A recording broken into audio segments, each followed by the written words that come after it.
the cafe lounge of Hotel Oris, where you're currently seated in. I extend a warm welcome to all my friends who are here.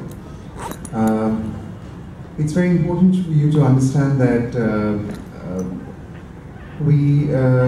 there's been a plethora of events over the last 3 years to earmark the 450th birth anniversary celebrations of William Shakespeare, and Calcutta happens to be the only city in India which has a Shakespeare-Play. Thank God for small voices, it has not been Dorami as yet. So, you know, Shakespeare-Play is probably a few meters away from this particular street, and I'm extremely grateful to the team of Oris, Olomi, and my friend Ankur Alam Siddiqui and Mr. Saini, the managing director of the hotel, to have invited us to present this ensemble of conversations and play reading for all of you. I do see my friends here, so I don't have to remind that we'd be grateful if you keep your mobile phones switched off for some time and connect with Shakespeare and all of us for an hour and 10 minutes. You might get 50 free calls. Yes, I know. I'd like to thank Shubho and his team for the sound. Thank you, Shubho. 1564 to 1616, 38 plays, 154 sonnets. England's national poet and the Bard of Avon, William Shakespeare. As rightly said by Ben Jonson, he was not of an age for all time. Even after 400 years, his plays remain highly popular and are constantly studied, performed, and reinterpreted in diverse cultural and political contexts throughout the world. What is significant is that Shakespearean theatre and studies were also a stimulant of the Renaissance in Bengal. No wonder Kolkata has always integrated this literary icon in her cultural kaleidoscope.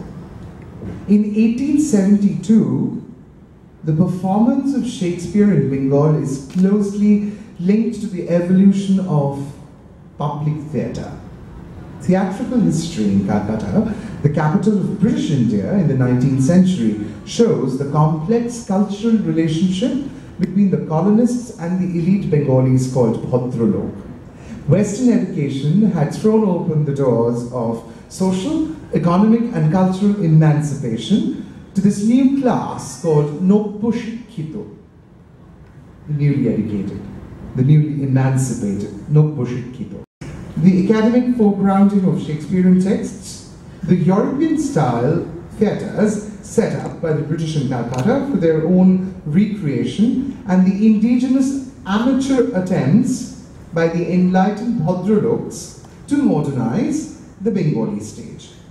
Shakespeare was an integral part of the English curriculum since its inception, even before Lord Macaulay's Minute, 1835, which emphasized the bard's inclusion, arguing that it would inculcate an indelible belief in the superiority of the master's literature, and by extension of all things British, of course.